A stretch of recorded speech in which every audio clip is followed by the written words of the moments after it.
ఈ భూమిపై మనుషులు చేసినంత మార్పులు మనకు ఎక్కడా కనిపించవు. జనరేషన్లు మారిన కొద్దీ మనిషి మైండ్లో మార్పులు రావడం, కొత్త కొత్త టెక్నాలజీస్ కనిపెట్టి కొత్త ప్రపంచాన్ని సృష్టించడం మనిషికే సాధ్యం. కానీ ఎన్ని టెక్నాలజీస్ కనిపెట్టినా ప్రకృతిని మించి శక్తివంతమైనది ఏదీ లేదు. కానీ మానవులు ఆ ప్రకృతిని నాశనం చేస్తున్నారు. ఇదే అంతరిక్షంలో కూడా జరుగుతుంది. ఇది ఇలాగే కొనసాగితే భూమిపై మనుషులే లేకుండా అంతరించిపోయే అవకాశం ఉంటుంది. ఇలాంటి సంఘటనే పూర్వం ఒకసారి జరిగిందని సైంటిస్టులు చెబుతున్నారు. ఒకవేళ భూమిపై మానవాళే లేకుండా అంతరించిపోతే మనుషులు లేని ఈ భూప్రపంచం ఎలా ఉంటుంది, ఎలాంటి మార్పులు ఎదుర్కొంటుందో ఈ వీడియోలో తెలుసుకుందాం. మనుషులు లేకుంటే భూమి ఎలా ఉంటుంది? ఒకసారి ఊహించుకుందాం. మనుషులు అంతా మాయమైపోయారు. ఒక్కరూ కూడా భూమిపై ప్రాణాలతో లేరు. భూమిపై ఇప్పుడు ఎలాంటి మార్పులు ఉంటాయో చూద్దాం. ఎప్పుడు జనాలు వాహనాలతో నిండిపోయి ఉండే నగరాలు శూన్యంగా మారిపోతాయి. రోడ్ల మీద బస్సులు, ట్రైన్లు అన్నీ ఒక్కచోటే ఆగిపోతాయి. ఇవి అన్నీ ఎక్కడికక్కడ ఆగిపోవడం వల్ల పెద్ద పెద్ద నగరాలు కూడా నిశ్శబ్దంగా మారిపోతాయి.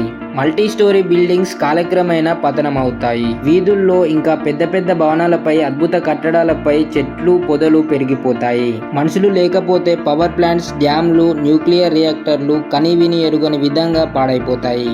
రాత్రిళ్ళు ఎక్కడ చూసినా చీకటే రాజ్యమేలుతుంది. ఇక జంతువుల రాజ్యం మొదలవుతుంది. జంతువులు మళ్ళీ స్వేచ్ఛగా తిరుగుతాయి. నదుల్లో, అడవుల్లో వాటి సంఖ్య పెరిగిపోతుంది. ఇల్లు, రోడ్డు, ఫ్లైఓవర్ అని తేడా లేకుండా అన్ని చోట్ల అడవులు వ్యాపిస్తాయి. ఇప్పుడున్న ఆకాశాన్ని అంటే భవనాలు, అద్భుత కట్టడాలు కాలక్రమేణా మట్టిలో కలిసిపోతాయి. వంతెనలు కూలిపోతాయి. కాంక్రీట్ రోడ్లపై కూడా మొక్కలు, చెట్లు పెరిగిపోతాయి. కాలుష్యం తగ్గి గాలి, నీరు మళ్ళీ స్వచ్ఛంగా మారుతుంది. అంతరిక్షంలో మనుషుల జాడలు మిగిలిపోతాయి. మనం పంపిన శాటిలైట్స్ కొన్ని సంవత్సరాల వరకు తిరుగుతాయి. చివరికి అవి కూడా ఖగోళ శకలాలుగా మారిపోతాయి. కొన్ని సంవత్సరాల తర్వాత మనుషుల జాడ కనుమరుగవుతుంది. ప్రకృతి పూర్తిగా విజయం సాధిస్తుంది. మన గతం గురించి చెప్పే ఏ అవశేషాలు కూడా ఈ భూమిపై కనిపించవు. భూమి మళ్ళీ ప్రాచీన యుగాల్లోకి వెళ్ళిపోతుంది. ఇప్పుడు మనిషి వల్ల పారిశ్రామిక వ్యర్థాలతో నదులు, సముద్రాలు కలుషితమైపోయాయి. కానీ మనుషులు లేకుంటే నదులు స్వచ్ఛంగా మారుతాయి. పగటి వెలుతురులో సముద్రాలు ముత్యాల్లా మెరుస్తాయి. చేపలు, తిమింగలాలు విహరిస్తూ సముద్రాన్ని పాలించేస్తాయి. Paris Eiffel tower, China great wall, Egypt pyramids కొన్ని సంవత్సరాలు నిలిచినా చివరికి ప్రకృతి వాటిని మింగేస్తుంది. రత్నాలు, బంగారు వస్తువులు భూమిలో కలిసిపోతాయి. మనం నిర్మించిన గొప్ప కట్టడాలు క్రమంగా నేలమట్టం అవుతాయి. మనం నిర్మించిన న్యూక్లియర్ కేంద్రాలు కొన్నాళ్ళ వరకు పనిచేస్తాయి. కానీ మానవ జోక్యం లేకపోతే అవి కూడా పేలిపోతాయి. కొన్ని ప్రాంతాలు రేడియేషన్ వల్ల విపరీతంగా ప్రభావం అవుతాయి.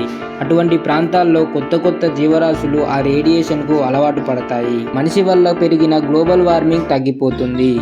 కొన్ని వేల సంవత్సరాల తర్వాత భూమి మళ్ళీ ఒక చిన్న హిమయుగాన్ని చూసే అవకాశం ఉంటుంది. మంచు పర్వతాలు పెరిగి భూమి మరింత చల్లబడుతుంది. అయితే భవిష్యత్తులో భూమిని ఎవరు పాలిస్తారు? ఎన్నో పెద్ద పెద్ద జంతువులు భూమిపై పెరిగిపోతాయి. అడవులే ప్రపంచాన్ని పాలించేస్తాయి. భూమిపై మిగిలిపోయిన ఐసెంట్, ప్రోటీన్లు, శిథిలాలు జంతువుల DNA వల్ల కొత్త జీవరాశుల రూపంలోకి వస్తాయి. మనుషులు అంతరించిపోయిన తర్వాత భూమి తన కొత్త యుగాన్ని ప్రారంభించుకుంటుంది. అయితే భూమి ఒక కొత్త జీవరాశిని ఉత్పత్తి చేస్తుందా? లక్షల ఏళ్ల తర్వాత ప్రకృతి మళ్ళీ పరిణామ క్రమాన్ని ఉపయోగించి కొత్త ఇంటెలిజెంట్ జీవరాశిని సృష్టించవచ్చు. మనుషుల్లాంటి కొత్త జీవరాశి పరిణామం చెందుతుందా, లేదా సరికొత్త జీవరాశి ప్రపంచాన్ని పాలిస్తుందా అనేది అంతుచిక్కని ప్రశ్న. ఏది ఏమైనా మనిషి అనేవాడు భూమిపై ఒక తాత్కాలిక అతిథి మాత్రమే. ప్రకృతి మనకన్నా గొప్పది.